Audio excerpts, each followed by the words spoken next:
Your Steve Jones Show podcast will start shortly. The Steve Jones Show podcast is sponsored by Brewers Outlet, your beverage supermarket on Reagan Street in Sunbury.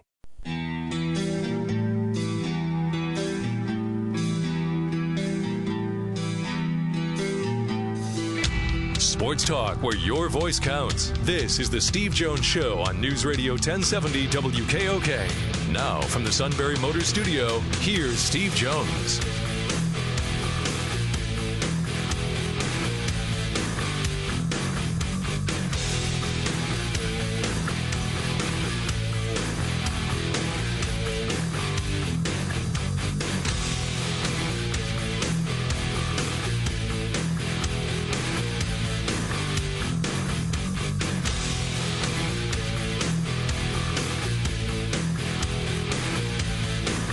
Steve Jones Show for Friday, News Radio 1070 WKOK. We've got a jam-packed show as we head for the weekend. Sean here and Steve as we speak heading into the Sunbury Motors studio. Sunbury Motors, Ford, Lincoln, Hyundai, North 4th Street, Auto Plaza, Sunbury. And Sunbury Motors Kia on the strip routes 11 and 15 in Hummel's Wharf. Always here on the Steve Jones Show on Fridays, we're sponsored by Brewers Outlet, the beverage super stocked superstore. Reagan Street in Sunbury. Great specials going on through the weekend and into Tuesday. Yuengling Lager 24-pack cans $15.99. Moosehead 12-pack cans $9.95. And Spiked Seltzer 12-pack cans $12.95. Stock up on all your favorites, imports, domestics, microbrews, sodas, snacks, water, and of course the fresh roasted peanuts and the pickle bar. You got it, second to none, all with Corey and the crew at Brewers Outlet, the beverage super stocked superstore on Reagan Street in Sunbury. So we got a super packed show. Of course, we'll wrap things up after 4:30 with Steve's brother Kevin Jones. Kev will check in from Connecticut. Actually, we got two Kevins next hour. And no, the other one is not Kevin the Suit Her. We have Kevin Fransden, the analyst for the Phillies Baseball Network. He was scheduled to join us on Wednesday. We have him lined up for 4:06 this afternoon. We'll get his take on yesterday's very impressive opening day matchup with the Phillies and the Atlanta Braves. Not one, not two, three homers out of the park for the Fightins as they defeated the Atlanta Braves 10-4. They'll pick up that series tomorrow afternoon, and then a primetime matchup at 7:05 on Sunday night. Of course, we'll have both of them here on 1070 AM. Also, coming up later this hour, we've got former Penn Stater, former NFL player Devin Still. Of course, we know Devin's daughter's inspirational story, her courageous battle with cancer, licked it, beat it.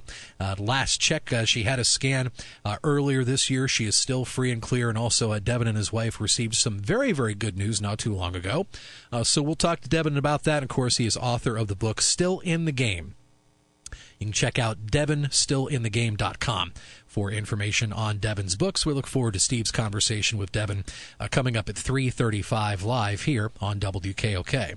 So we're a little over 2 weeks away from the Blue-White game. That'll be a kickoff just after 3 on Saturday, April 13th here on News Radio 1070 WKOK. And one of the great Penn State beat writers we like to get here on the show is Frank Bodani. Frank checks in from the York Daily Record. Hey, happy spring to you, man. Yeah, happy spring. Renewal means Penn State's football spring practice, not baseball.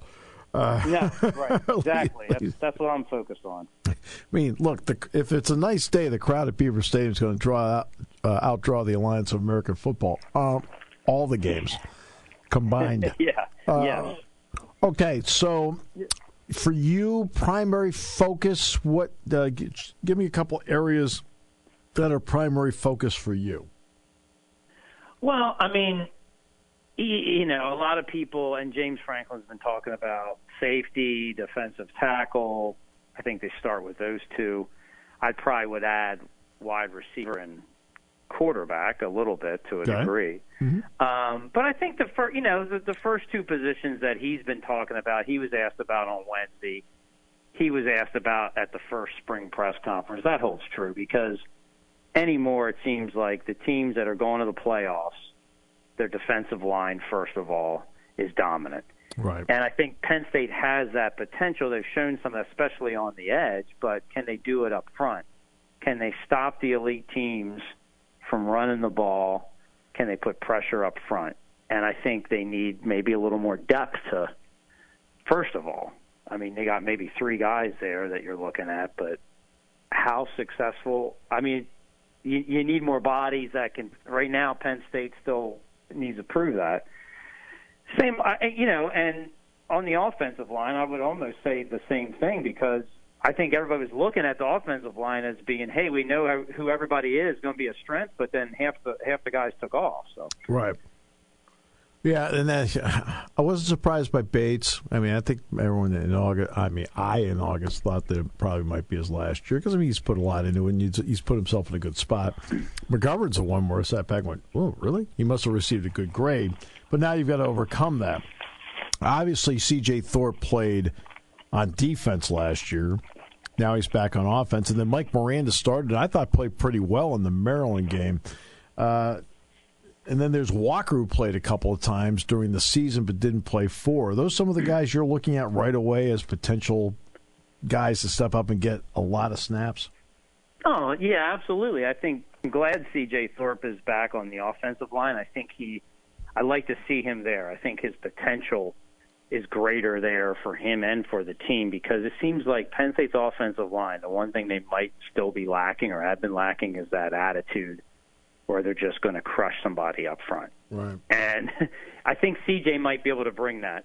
And the other thing is that, hey, it's reality. It's college football in this day and age. It's a young person's game, meaning you got to go with your second and third year players, because there's no guarantee anymore that the juniors and seniors or the fourth and fifth year guys are even going to come back, because that's just not the way college football seems to work anymore. So you can't rely on that. You can't be upset that all those guys took off, because that's just the reality, I think, anymore of the sport. So I think Penn State has a lot of young guys. The hardest thing on offensive line, I guess, is that it might be the most difficult position to say, we know these recruits are coming in and they're going to do this in a couple of years and be on a play. It's a hard position, I think, to recruit in and know exactly what you're getting. I agree. Until you see it out there. And I think Penn State fans have been just a little bit disappointed in the offensive line the past several years. You keep hearing James Franklin say, we're better than we were last year up front. And I think it's probably true, but it maybe hasn't shown as much as people want yet. Right. I agree. Obviously, Sean Clifford played a lot in the blue-white game last year, and he played, obviously, in a couple of games this past year, including the Citrus Bowl at one point. How interested are you in his development in combination with really getting a good long look at a guy like Will Levis? Well, I mean, you definitely need two quarterbacks no matter what, because that second guy is, especially if your starter could be like Trace or Tommy Stevens, where they're running the football. I mean, they opened you up to any type of injury. Sure. So the second guy's got to be ready. And really, I think you mostly would feel better if you had a third guy. I think Penn State's in a good spot with that. I mean, if Tommy can stay healthy, if he can be everything people think he could be as a starter, but also stay healthy, then I think Penn State's in a real good spot, because then you got the potential of 3 guys, no matter how it would shake up in the order. Right. And you'd like to go with Tommy first, but I think but all of a sudden, it puts a lot more pressure, though, if for his leg or ankle or whatever it is, if it just doesn't stay right. But you know what? The thing is, Tommy played all last season in pain, so I think he's going to probably be able to go unless you have to cart him off. I think he's like Trace McSorley in the way that very, very tough guy. The more I look at Tommy Stevens, it's interesting. The last Penn State quarterback who got their first big shot as a senior, would have been Michael Robinson. Yes. And yet he did play he started some games in 2003, I'm pretty sure. But, it's interesting. I mean, I don't know if people really would compare Michael to Tommy, but they do have some similar attributes in that they're bigger runners when they decide to do that. Tough guys. They're bigger than Trace was when he's running the football, and they can have some impact to them. They're unproven guys. A lot of people doubted Michael as a quarterback going into that last year because he didn't put up the numbers for it. Same with, I think, Tommy. So, and I think they both have maybe raw arms, but I think Tommy could be a better thrower than what people think. He just has to have a shot. Right, exactly right. What do you think of all the changes? This is a different time for college football. Transfer portals, obviously, you mentioned earlier about players in the draft. What is that doing, do you think, to the sport, in your opinion? Well, I tell you, I think it makes it harder on fans. I mean, because you see this in all sports, but it's harder to get an allegiance and to understand who your team is and to know, like, I think fans like to know, hey, we got this guy. Yes. He's going to be here for 2-3 years. We can plan ahead. This is what we're looking forward to. And I think, like with the offensive line, when you have the kind of rug pulled from under you as a fan, and it's just a fan. I'm not talking about what's good for the players. Exactly. It's harder, I think. It makes it more difficult. You know, I think part of the fun of being a fan is that whole planning thing. Yes. And I think they look at it like James is a great recruiter and to build this talent and stockpile it and be ready. And 2019 is going to be our year because of this. And it just gives something fans to look forward to. Get excited about. Right, and this is where I was talking with a group. I actually talked to 2 groups this week, and I brought this up in each speech when we were talking about wrestling. You know, and I go, look, what wrestling's done here is incredible. I'm trying to do this as a matter-of-fact thing to take the emotion out of it.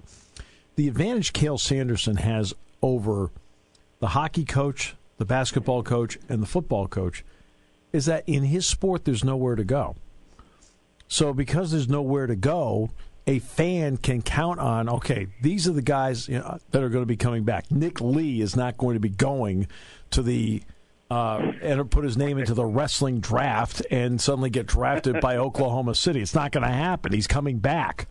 Meanwhile, Tony Carr goes to the draft. 5 Penn State football starters go to the draft. Hockey lost 3 or 4 guys off of last year's team that went and started playing pro hockey trying to get to the NHL. And for fans, they knew John Cappelletti wasn't leaving. It's not like that anymore. I think the positive, I guess, for Penn State is to confront that, you need a very aggressive recruiting staff because you're going to always have to reload so at least Penn State has that going for them right now. I think that makes it a little bit easier. It's just you're always dealing with, and fans are always like, well, is this new guy going to be able to prove himself? Right. How many new guys are going to have to prove themselves? And when your talent isn't quite like Clemson, that's a big crapshoot for everybody, or Ohio State. I think Penn State's talent is just lovely, some of those top-tier teams. And then I understand because they don't, they can't build to know Miles Sanders is coming back for his senior year. Right. Or Sharif Miller. It's can the young guy who's never done it before, they're relying on way more of them now. So I guess your talent has to be everything's sped up, whatever the right word is. I guess I should know. But well, what the interesting part about that is it really puts a premium, and this has actually been a strength for James, really puts a premium on player development. You've got to be able to get it done quickly.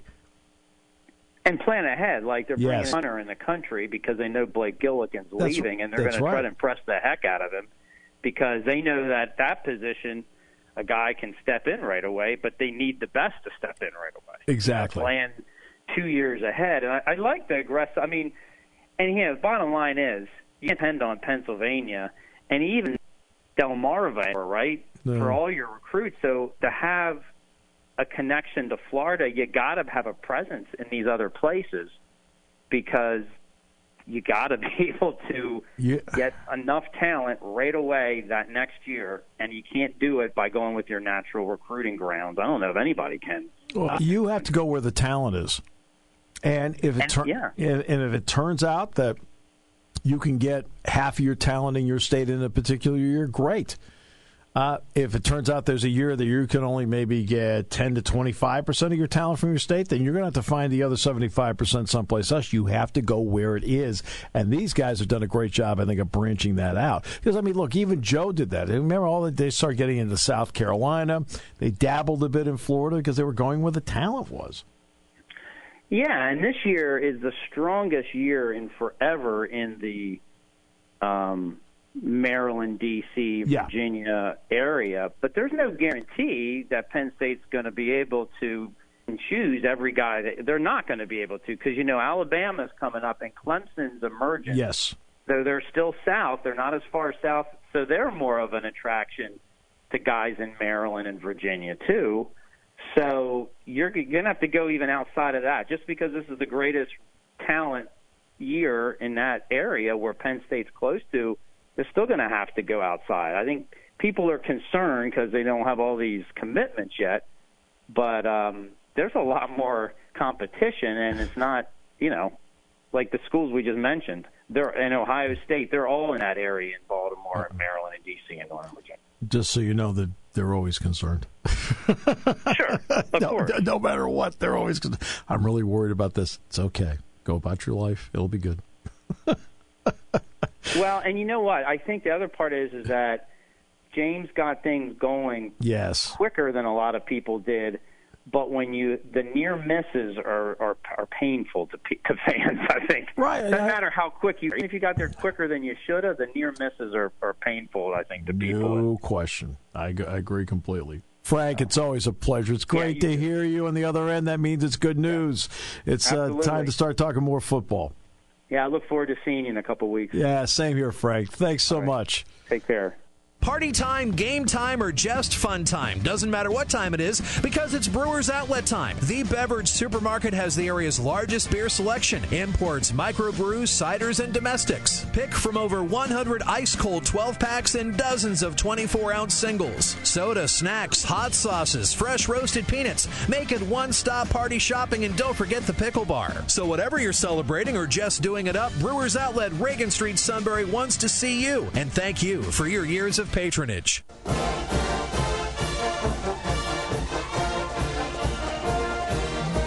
right, Devin Still next half hour.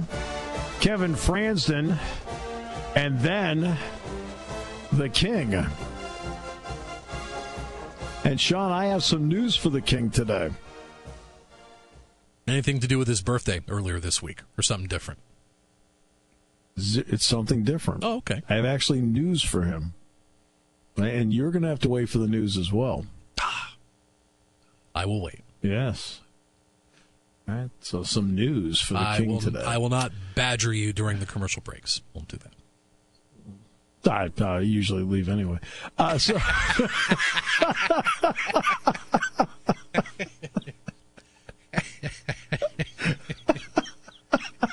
So that's the one thing that hasn't changed since the last producer on this show. Okay. No. Well, no, that was the last one was just to buy me inner peace. This one's usually to go and get a snack, right, or something. I need some peace. I'd walk outside for 5 minutes, come back in. That's true. The door is just around the corner. It is just around the corner, indeed. All right. So yesterday, I'm looking at maybe buying a lawn tractor like a John Deere. Okay. So I go over and I'm looking at them. And not only do I want to get one, obviously to cut the lawn, but I also want to get one. And to me, this is actually a bigger issue. You know the number of trees I have in my yard. Mm-hmm. Right. Yep. Right. Mm-hmm. Which means I usually have to go out 7 or 8 times during the course of a fall, and a lot of times on Sundays. And there's been a few times where before Saturday games, I've been out here raking the yard. So I want to get something that's a bagger to throw on it. That way I can just get on the thing, hop around, boom, boom, boom. That's actually a bigger issue to me than cutting the lawn. A much bigger issue. Well, I said, hey, by the way, do you guys have I said, does this one come with a wagon attachment?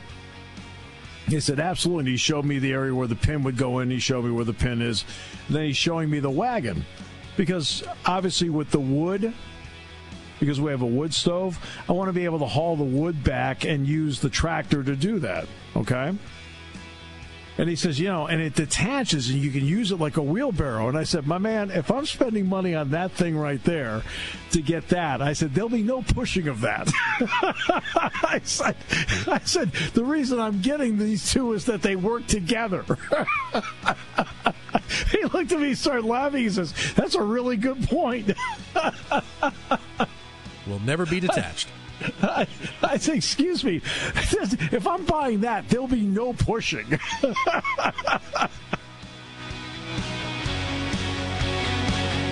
When it comes to car buying, there's the other guy's way, and then there's the SMC way. The other guys force you into a vehicle you really don't want. The Sunbury Motors way lets you take the time you need to browse, ask questions, and take the test drive and think on it.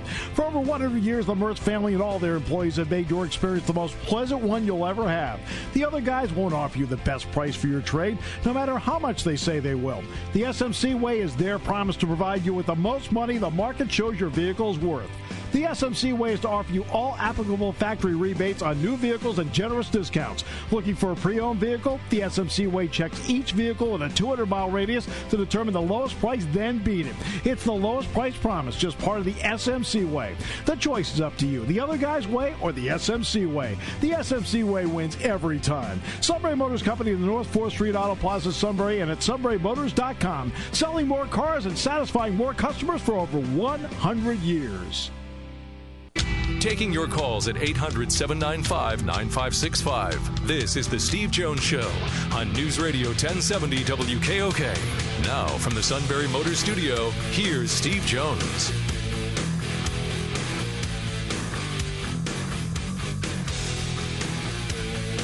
Today's show brought to you by Brewers Outlet, Reagan Street in Sunbury.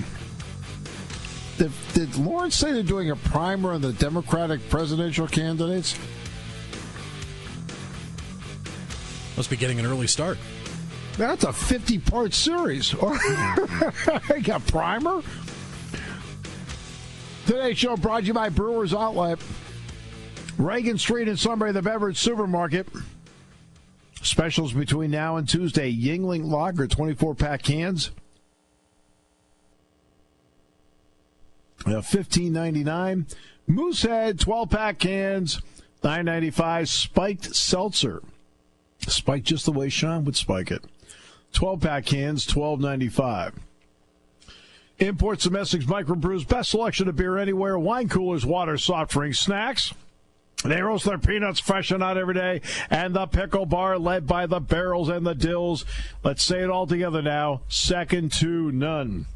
All at Brewers Outlet, Reagan Street in Sunbury, the beverage supermarket. In the Sunbury Motors studio, Sunbury Motors, 4th Street in Sunbury, Sunbury Motors Kia, routes 11 and 15 in Hummel's Wharf, and very pleased to bring in one of our favorites, indeed one of the all-time greats in Penn State football history. When you start looking at the great players that played here, Devin Still, who has written a book. It's an important book and a great read, Still in the Game. Dev, welcome back. It's great to have you with us. Thanks for having me. I'm glad to be back. It's great to have you. All right. There's always an inspiration to write a book. Right. How difficult actually was to write compared to what you thought the experience might be like?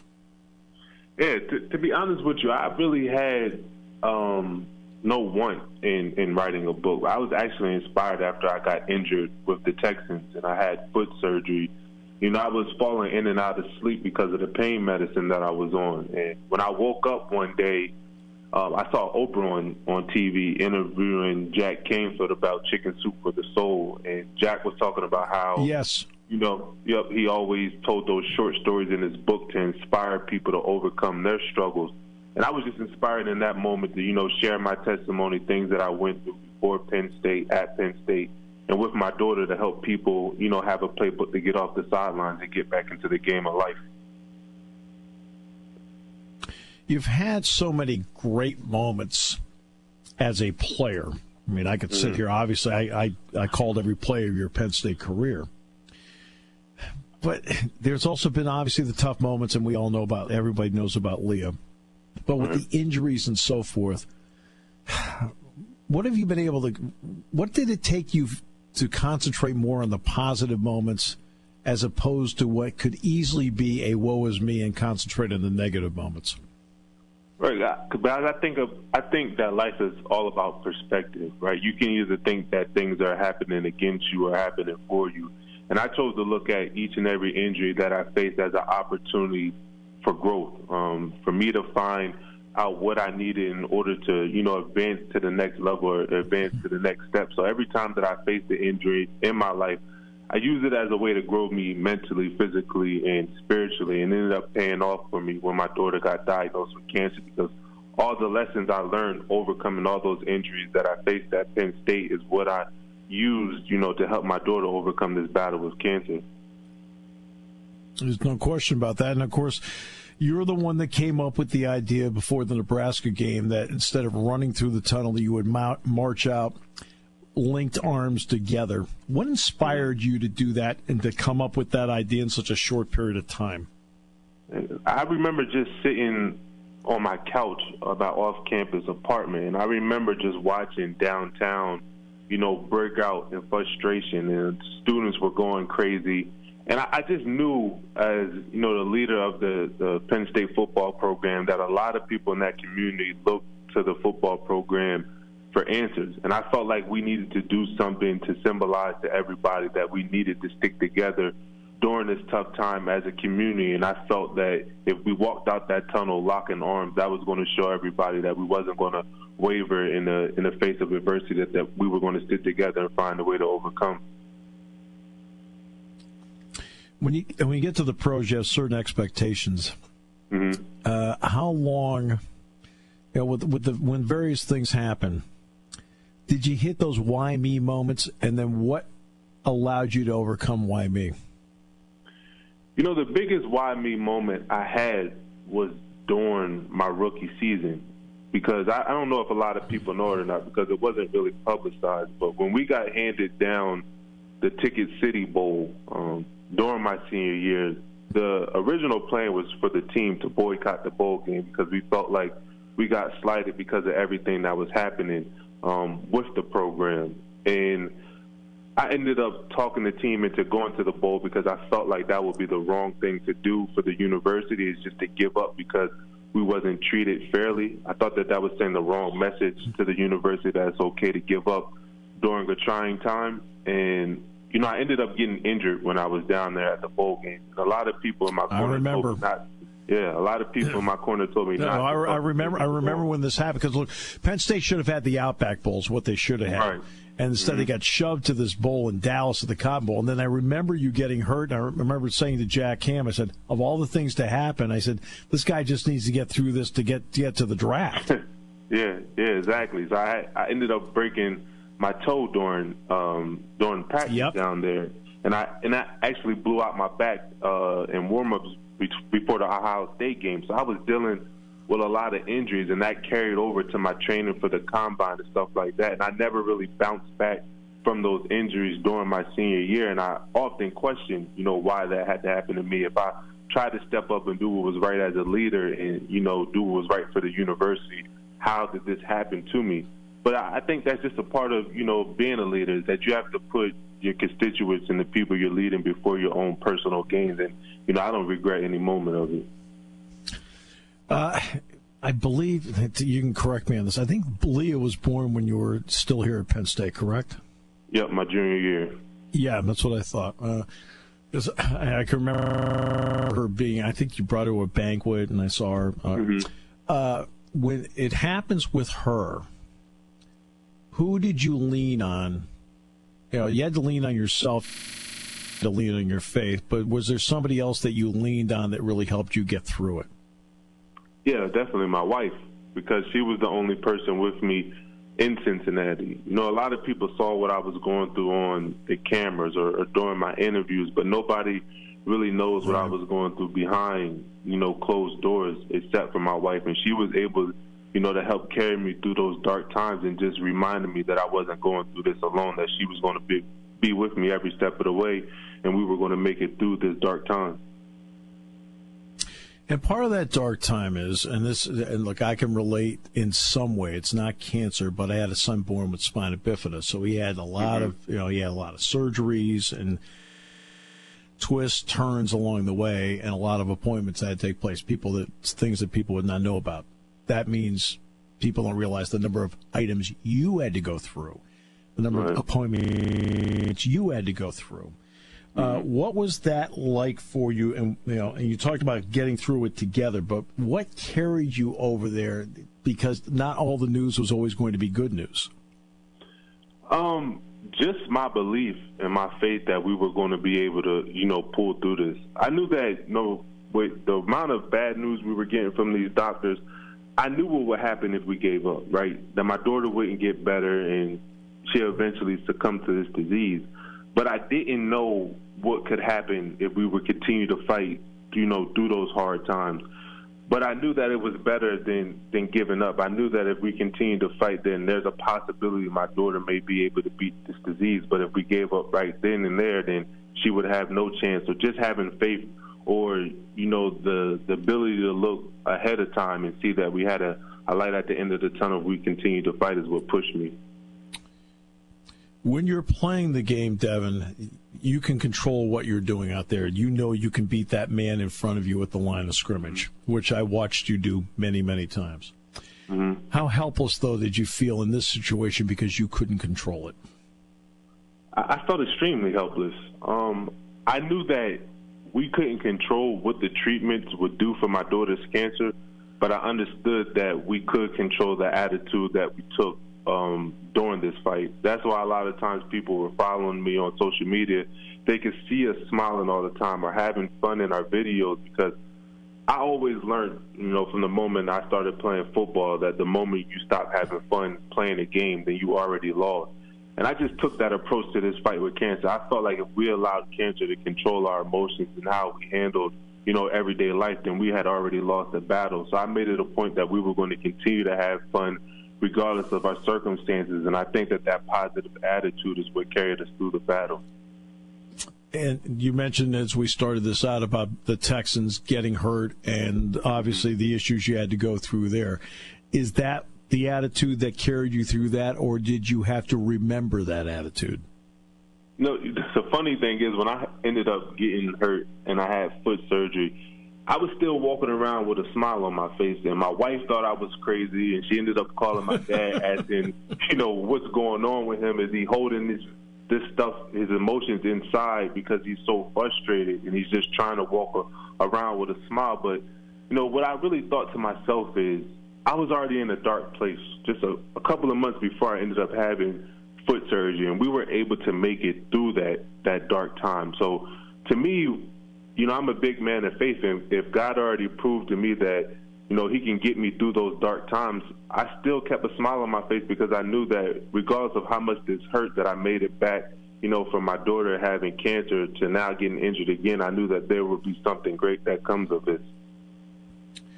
Positive attitude and smiles on the face, even though you're going through tough times. Is the smile on the face today legitimate because times are good? The smile on my face is legitimate because my daughter's still here, to be completely honest with you. It doesn't really matter what I go through, right now in my life. As long as I still have my daughter, around me, as long as I'm still able to tuck her into bed every day or wake up and hear her call me dad or hug her and kiss her, then life is always going to be good. Anything else is just a bonus. And how is she feeling right now? She's doing good. She just turned 4 years in remission on the 25th, so we got to fight one more year in order to get to that cancer-free mark in the medical world, but we already live our life like she's cancer-free now. You've come back for Thon, too. What has it meant to see events like that happen, and the fact that your alma mater has been a big sponsor in that?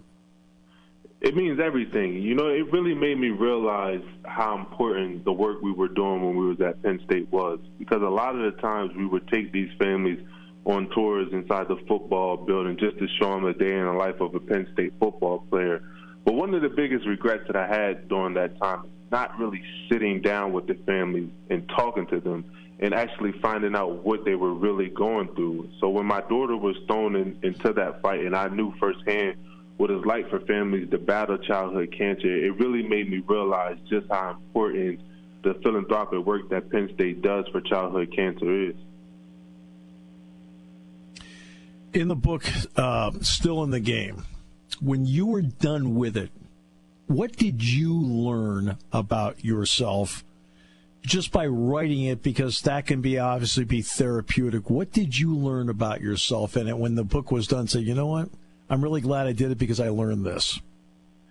Number one is I look back and was like, man, I've been through a lot. I never realized how much I've been through until I really sat down and documented it. But the biggest thing I learned, and I try to tell this to people all the time when I have my speaking engagement, is so many times when we're going through tough times in our life, we look to the external for help, to help us get through whatever obstacles we're going through. But I learned throughout all of my struggles in my life that everything I needed to overcome my struggles was deep inside of me, that everything that I had been through in my life was preparing me to overcome whatever I faced in the future. And the moment I allowed myself to be still and just sit back and look at, how I've been able to grow, all the lessons I've been able to learn, I realized that people in general, you all have what it takes to overcome, whatever struggles you're going through. Sometimes you just have to sit down, allow yourself to be still, and look on the inside for the answers. And that was going to be my last question. Is if I were to sit down with a group of a couple of people who are unemployed, not easy. A couple of people at Boston Children's Hospital, not easy. What advice would you give them? Because now your life experience has allowed you to dole out advice. So what would that be?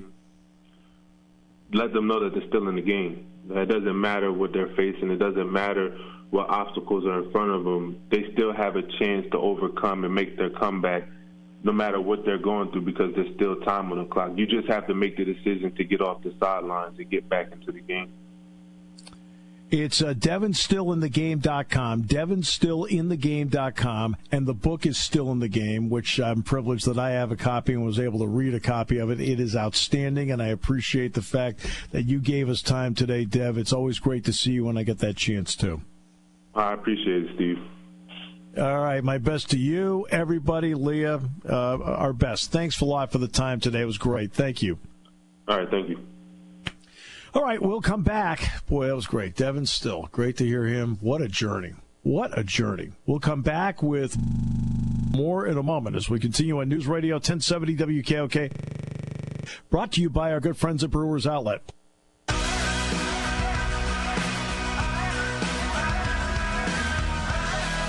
Devin Still's golf tournament for the Still Foundation is going to be at Tawtrees on Monday, August 15th, the Monday after the Blue-White game. It'll tee off at 9 in the morning at Tawtrees.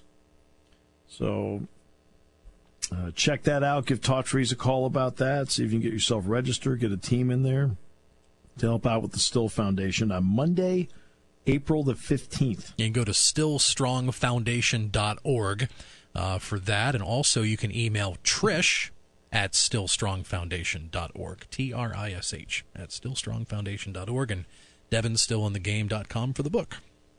Yep, and tee off at 9 at Tawtrees. I actually went out and played golf yesterday, so got 9 holes in. Yeah, played the back 9 of the White Course yesterday.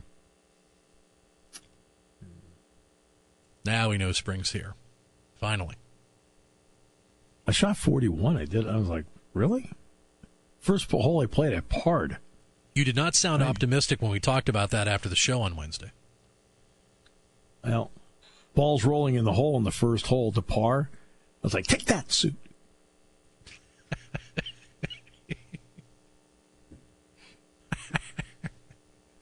He's on our team, don't forget. Well, maybe on the front 9. On the back 9, he may not be at the Purdy tournament. So. Depends if that transaction goes down. Let me put it this way. There's a trading deadline in baseball. And this one's approaching, too.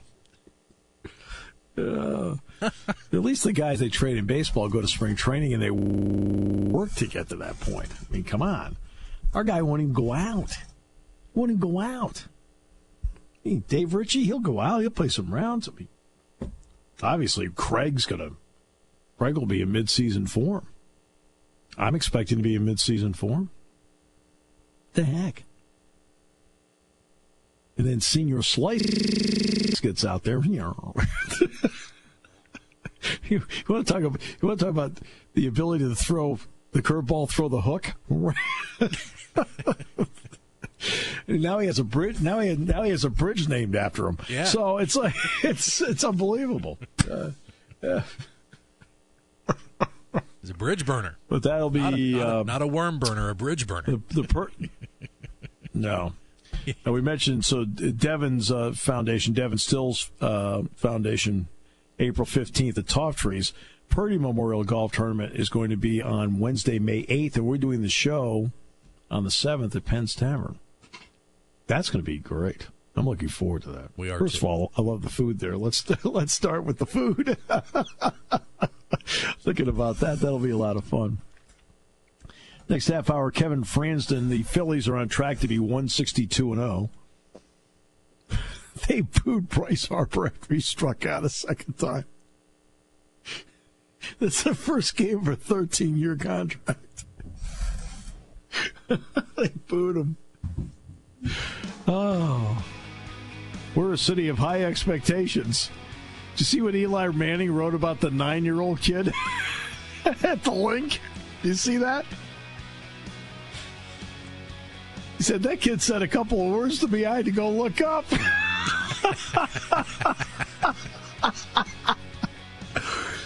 He said, that place is different. Yeah. I guess he figured, I'm going to wear these Fanatic shoes and no one will boo me. Well. Yeah. Oh, well. Hey, keep on walking him. We got Reese Hoskins coming up right afterwards. It's all good. Well, there's an old saying, you win 54, you lose 54. It's what you do in the other 54 that tells you what kind of season you had. You know what the Red Sox were in the other 54 last year? 54-0. You're listening to News Radio 1070 WKOK Sunbury. You can hear us anywhere in the world with the Sunbury Broadcasting Corporation app.